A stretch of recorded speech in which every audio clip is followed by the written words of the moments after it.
नमस्कार दोस्तों, excellent academy कुंडली में आप सभी का स्वागत है। पिछली कक्षा में हमने बच्चों भारत के चार्टर एक्ट पढ़े, लेकिन मैंने आपको बताया था जो पिछला चार्टर एक्ट मैंने करवाया कि वो अंतिम चार्टर एक्ट था। इसके बाद ब्रिटिश सरकार ने ब्रिटिश संसद के अंदर, जिसे सदन ऑफ हाउस कॉमन्स कहा जाता है, वहां पर भारत के लिए एक अधिनियम बनाया गया 1857 की क्रांति के बाद। जब 1857 की क्रांति हुई तो ब्रिटिश सरकार को पता चल गया कि अब भारतीय ज़्यादा दिन तक गुलाम रहने वाले नहीं हैं, अब उनकी उपेक्षा नहीं की जा सकती, उनके अधिकारों की उपेक्षा नहीं की जा सकती। तो ब्रिटिश संसद के अंदर सदन ऑफ हाउस कॉमन्स के द्वारा एक अधिनियम बनाया गया बच्चों, जिसे नाम दिया गया भारत सरकार अधिनियम 1858। भारत सरकार अधिनियम 1858 बच्चों सदन ऑफ हाउस कॉमन्स में इसको जो स्वीकृति मिली वो मिली 30 अप्रैल 1858 को बच्चों। 30 अप्रैल 1858 को इसे सदन ऑफ हाउस कॉमन्स द्वारा स्वीकृति प्रदान की गई। उस समय जो इंग्लैंड की महारानी थी विक्टोरिया, महारानी थी विक्टोरिया के द्वारा इसे स्वीकृत किया गया बच्चों, इंग्लैंड की महारानी के द्वारा, और एक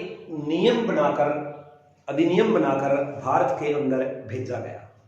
और जो गवर्नर जनरल नाम होता था पहले बच्चों, मैंने आपको बताया था पिछली वीडियो में गवर्नर जनरल वायसराय में क्या अंतर होता है।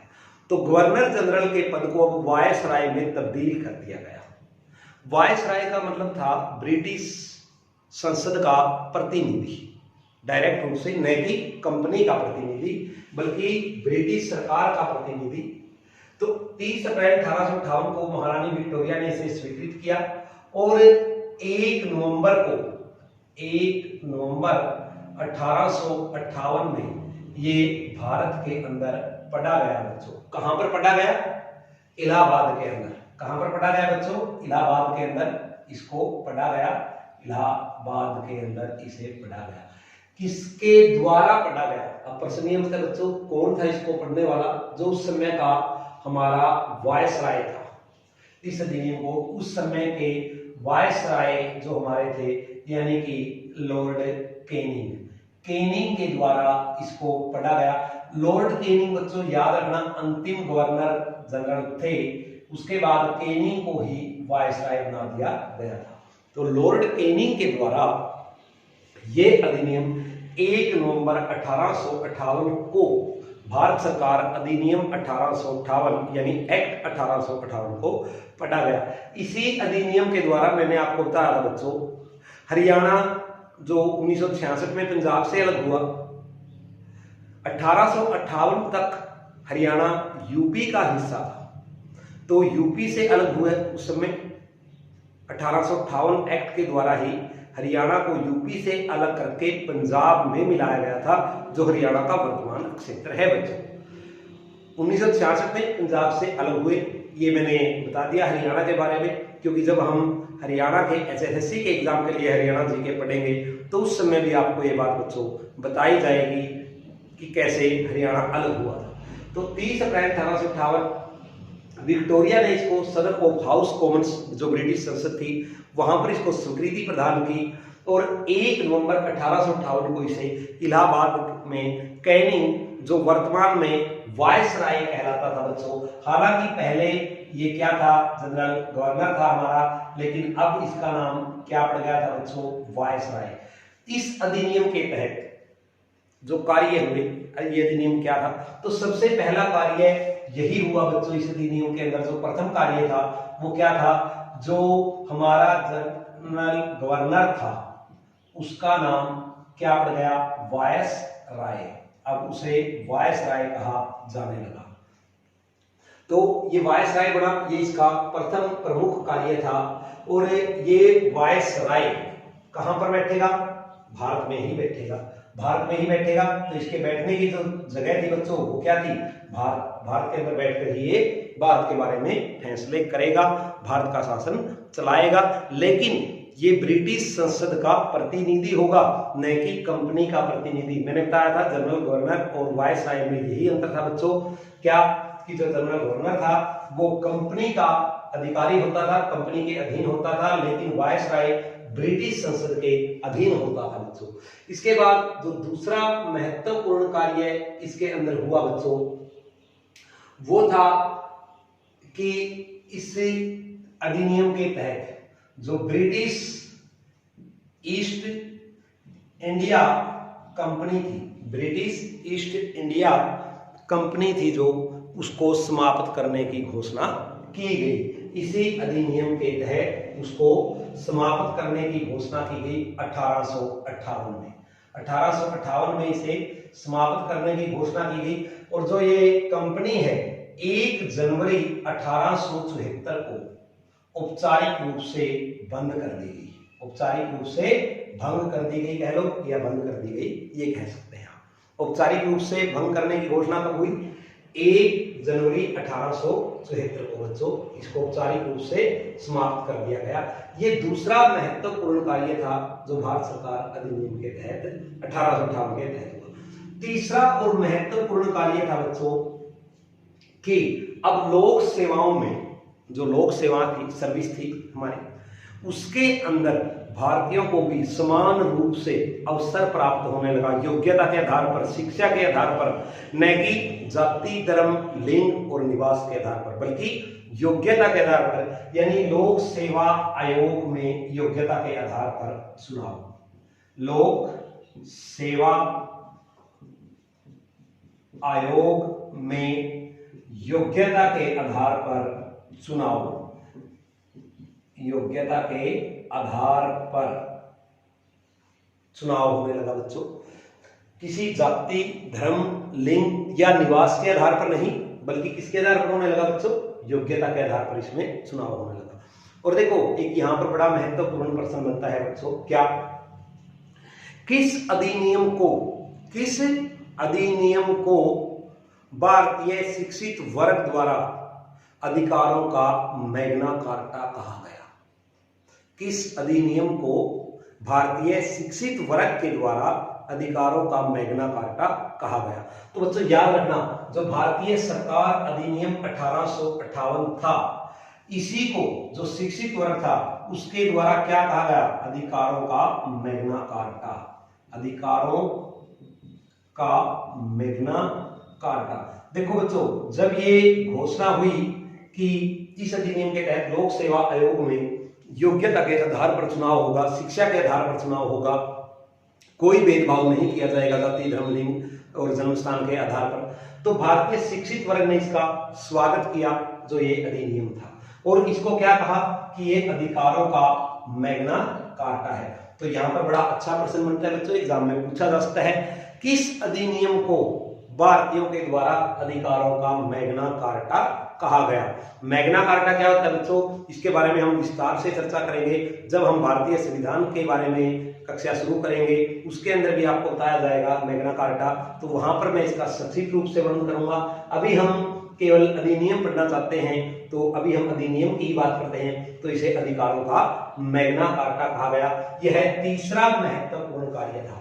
चौथा और अंतिम और सबसे महत्वपूर्ण जो कार्य था बच्चों, जो इस अधिनियम के तहत सबसे महत्वपूर्ण कार्य गठित हुआ बच्चों, नंबर 4, वो क्या था? देखें, एक भारत परिषद का गठन किया गया बच्चों। किसका गठन किया गया? भारत परिषद का गठन। भारत परिषद क्या थी, इसका गठन क्यों किया गया? देखो, एक भारत परिषद का गठन किया गया बच्चों। इस भारत परिषद के अंदर 15 सदस्य शामिल किए गए, 15 सदस्य शामिल किए गए, और जो इन 15 सदस्य का जो अध्यक्ष होता था, जो 15 सदस्य गठन किया गया आयोग, 15 सदस्यीय आयोग का जो गठन किया गया बच्चों, जो इस आयोग का अध्यक्ष बनाया गया उसको क्या कहा गया? भारत सचिव या भारत मंत्री का नाम दिया गया।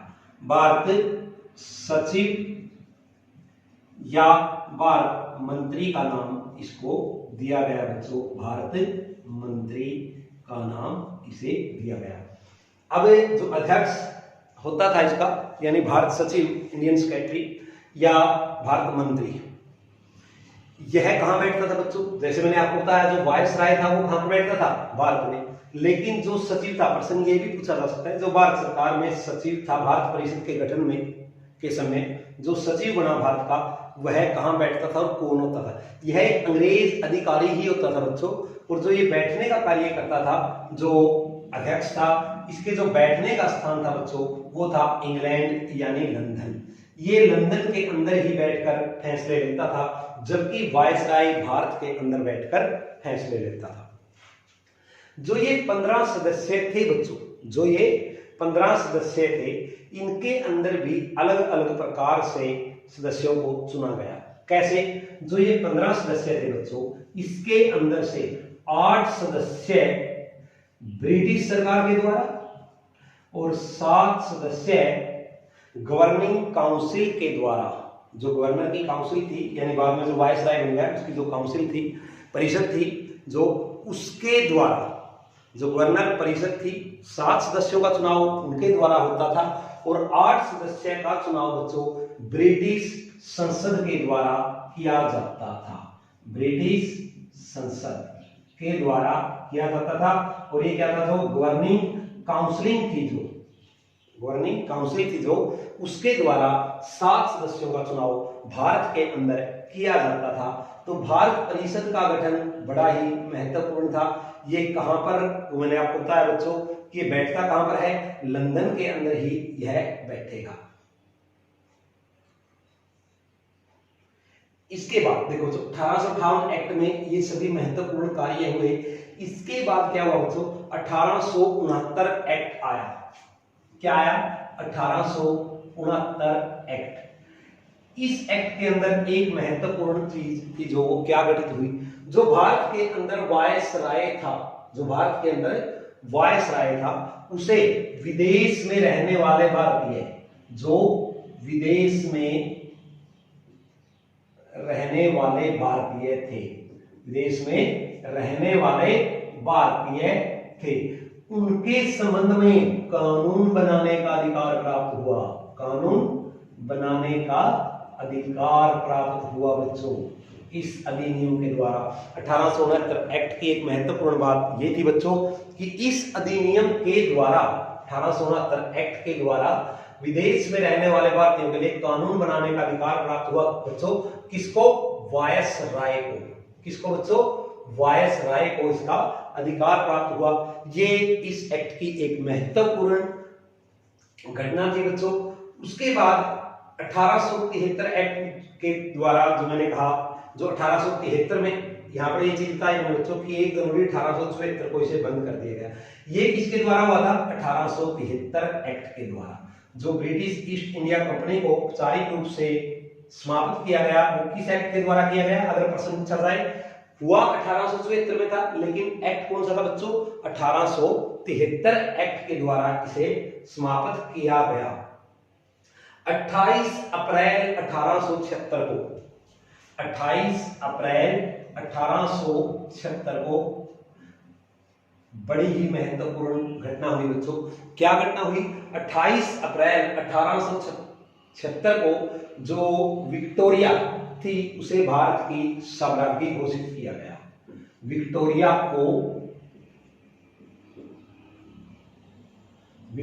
को भारत की साम्राज्ञी घोषित कर दिया गया। 28 अप्रैल 1876 को जो महारानी विक्टोरिया थी, उसे भारत की साम्राज्ञी घोषित किया गया बच्चों। तो ये इस एक्ट के महत्वपूर्ण प्रश्न थे बच्चों, जो एग्जाम में पूछे जाते हैं। कई बार ऐसे प्रश्न आते हैं, तो एक बार आप इनका स्क्रीनशॉट ले लीजिए। उसके बाद हम अगला अधिनियम करेंगे, 1909 एक्ट को पढ़ेंगे। भारत सरकार अधिनियम 1909, जिसे मार्ले मिंटो अधिनियम या मार्ले मिंटो सुधार भी कहा जाता है बच्चों। तो इसके बाद जो महत्वपूर्ण अधिनियम था बच्चों, भारत सरकार अधिनियम 1909 था, जिसे मार्ले मिंटो अधिनियम या सुधार कहा जाता है। देखो बच्चों, जो मार्ले था वो क्या था, मार्ले मिंटो। ये दो अलग अलग हैं बच्चों, अलग अलग व्यक्ति हैं। जो मार्ले और मिंटो थे, मार्लो जो था, मार्ले वो था भारत सचिव। क्या था बच्चों, भारत सचिव था इस समय। और जो मिंटो था वो क्या था, वायस राय। मिंटो क्या था बच्चों, वायस राय। तो मिंटो वायस राय रहा भारत का 1905 से 1910 तक। 1905 से 1910 तक इसका कार्यकाल भी याद हो जाएगा बच्चों। मिंटो वायसराय रहा और मार्ले उस समय भारत सचिव था, जो कहां पर बैठता था, मैंने बताया था कहां पर, लंदन में। बिल्कुल सही, सचिव लंदन में बैठता था और जो वायसराय था वो भारत के अंदर ही बैठता था।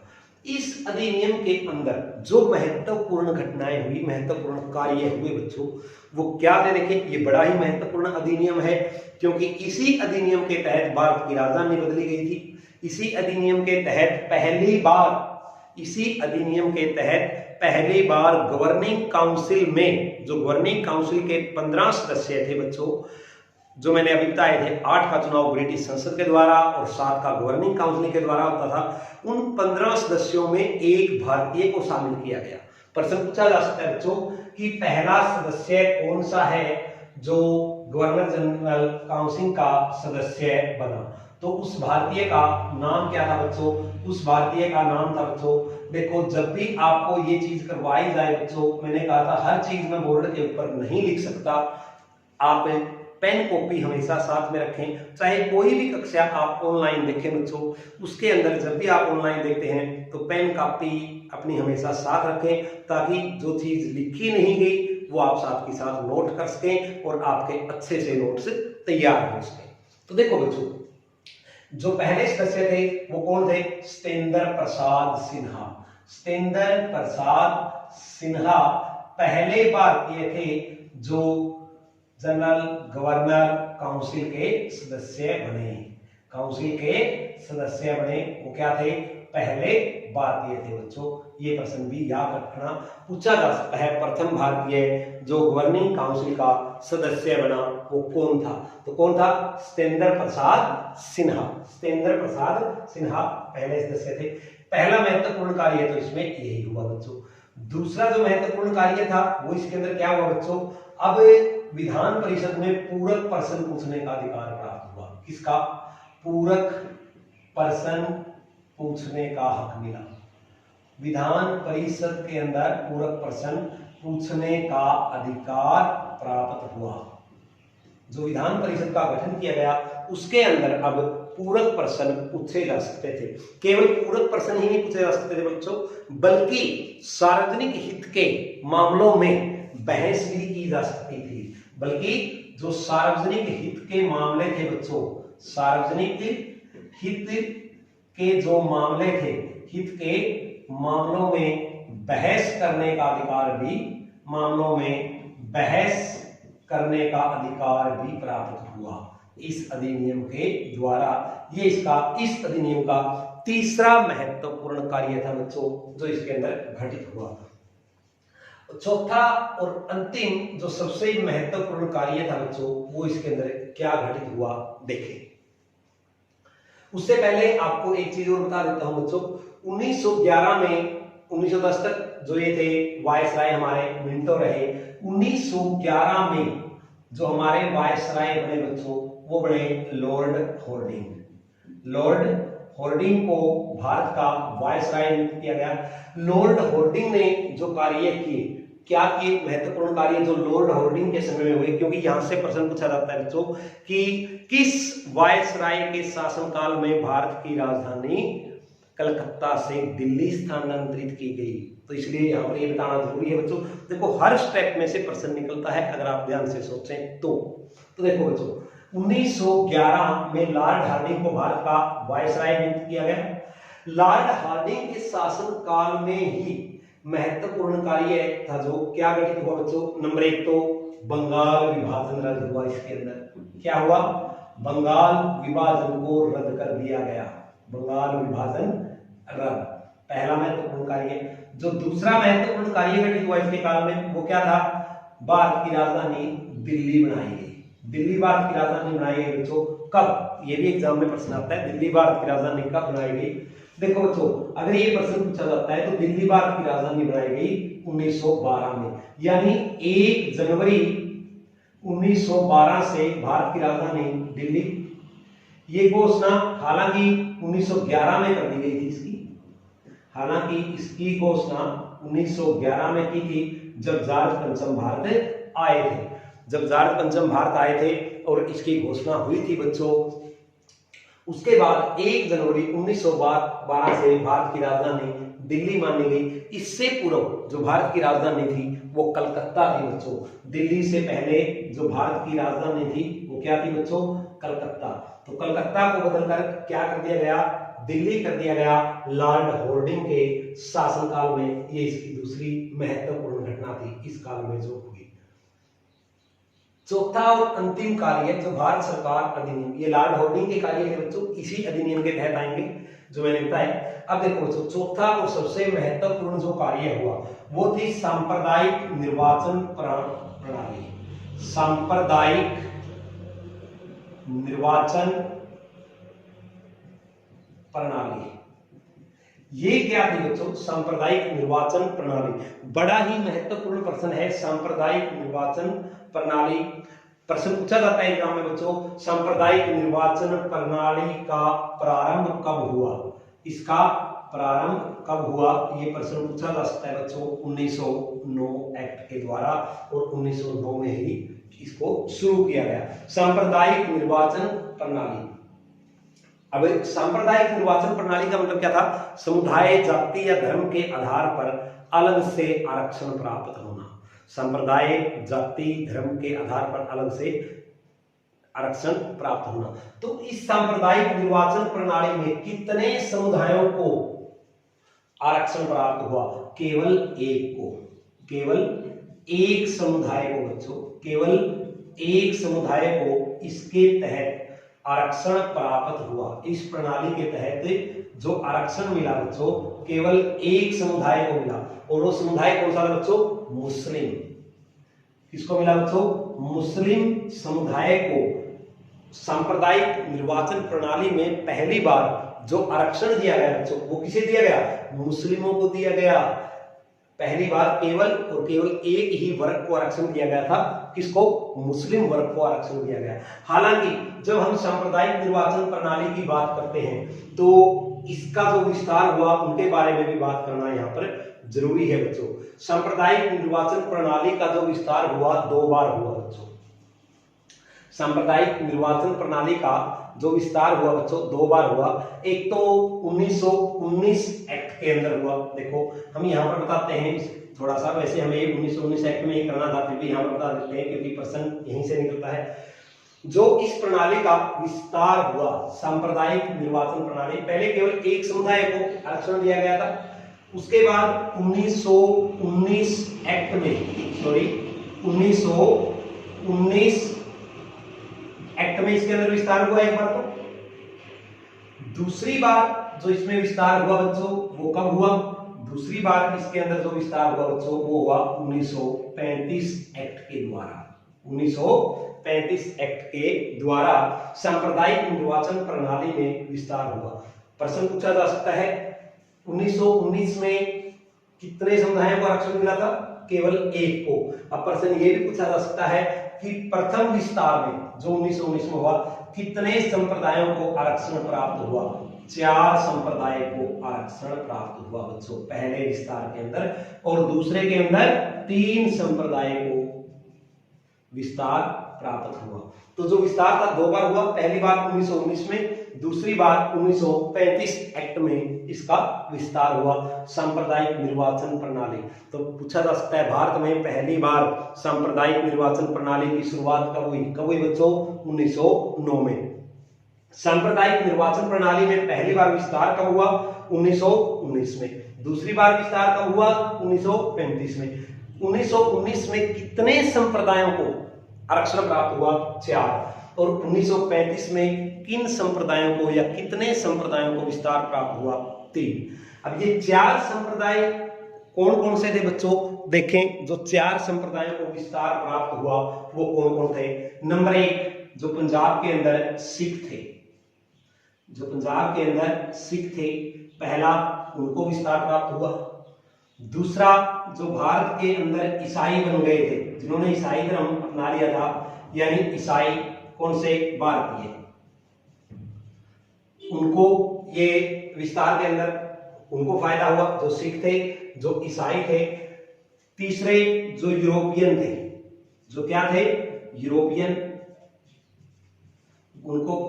और चौथे और अंतिम अंगल भारतीय, अंगल भारतीय को आरक्षण प्राप्त हुआ, अंगल भारतीय।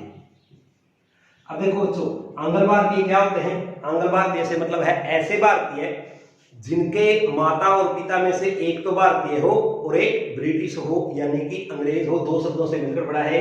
आंग्ल का मतलब अंग्रेज और भारतीय आप जानते ही हैं। तो अंगल भारतीय का मतलब क्या है, ऐसे सदस्य जिनके माता और पिता अलग अलग हो, एक भारतीय हो और एक क्या हो, अंग्रेज हो, तो उन्हें अंगल भारतीय कहा गया। ये दूसरा जो 1935 एक्ट में हुआ वो किसको प्राप्त हुआ बच्चों, वो 3 संप्रदाय कौन कौन से थे जिनको 1935 एक्ट के तहत। अब देखो इन सबको विस्तार के अंदर फायदा हुआ, पर 1935 एक्ट में इसके बाद महिलाओं ने भी मांग की कि हमें भी मिलना चाहिए। तो 1935 के अंदर एक तो महिलाओं को मिला, महिलाओं को, दूसरा दलितों को इसके अंदर आरक्षण दिया गया बच्चों। जो 1935 एक्ट था इसमें 3 संप्रदाय शामिल किए गए, महिला, दलित और तीसरा था मजदूर वर्ग। क्या था बच्चों, मजदूर वर्ग। इन तीनों वर्गों को 1935 एक्ट के तहत जो विस्तार हुआ था उसके अंदर सांप्रदायिक निर्वाचन प्रणाली में, उसके अंदर इनको आरक्षण प्राप्त हुआ। तो बच्चों ये याद रखना, यहाँ पर जो हमारे प्रश्न बने हैं इस एक्ट के अंदर बहुत सारे प्रश्न बने हैं। प्रश्न एक और आ सकता है बच्चों, क्या सांप्रदायिक निर्वाचक प्रणाली का जनक या जन्मदाता, सांप्रदायिक निर्वाचक प्रणाली का जनक भारत में या जन्मदाता किसे कहा जाता है। तो कब, 1909 में। और 1909 में भारत के जो वायसराय थे कौन थे, मिंटो। और जो भारत के सचिव थे वो कौन थे बच्चों, मार्ले। तो लॉर्ड मिंटो इसका जनक या जन्मदाता किसको कहा जाएगा बच्चों, लॉर्ड मिंटो। लॉर्ड मिंटो द्वितीय यानी सेकंड। ये लॉर्ड मिंटो था जो सेकंड था बच्चों। इससे पहले भी लॉर्ड मिंटो आ चुका है, जिसके बारे में हम जब विस्तार से पढ़ेंगे सभी गवर्नमेंट के बारे में तब बताएंगे। उनकी ज्यादा जरूरत नहीं थी इसलिए मैंने नहीं बताया, पर याद रखना लॉर्ड मिंटो द्वितीय। ये प्रश्न भी आ सकता है, पूछा जा सकता है सांप्रदायिक निर्वाचक प्रणाली के जनक कौन है, लॉर्ड मिंटो प्रथम, लॉर्ड मिंटो द्वितीय। तो वहां पर कंफ्यूज मत हो जाना बच्चों, याद रखना लॉर्ड मिंटो द्वितीय। तो बच्चों जो आज हमने प्रश्न किए हैं आज की कक्षा में, उम्मीद करता हूं आप सभी ने इनको ध्यान से सुना होगा और अच्छे से किया होगा। एक बार फिर से मैं इनको मोटे मोटे तौर पर रिवाइज करवा देता हूं, सुने ध्यान से। भारत सरकार अधिनियम 1909 बना, मार्ले मिंटो अधिनियम या मार्ले मिंटो सुधार भी कहा जाता है। मार्ले भारत सचिव था और ये वायसराय था। सचिव लंदन में बैठता है, वायसराय भारत में बैठता है। इसके अंदर पहली बार जो गवर्निंग काउंसिलिंग थी उसके अंदर पहली बार सत्येंद्र प्रसाद सिन्हा भारतीय को शामिल किया गया बच्चों। पूरक प्रश्न पूछने का अधिकार प्राप्त हुआ, सार्वजनिक हित के मामलों पर बहस करने का अधिकार प्राप्त हुआ। उसके बाद चौथा महत्वपूर्ण कार्य हुआ, सांप्रदायिक निर्वाचन प्रणाली की शुरुआत हुई। सांप्रदायिक निर्वाचन प्रणाली के जनक पूछे जा सकते हैं, जन्मदाता पूछे जा सकते हैं। इसका प्रारंभ हुआ 1909 में।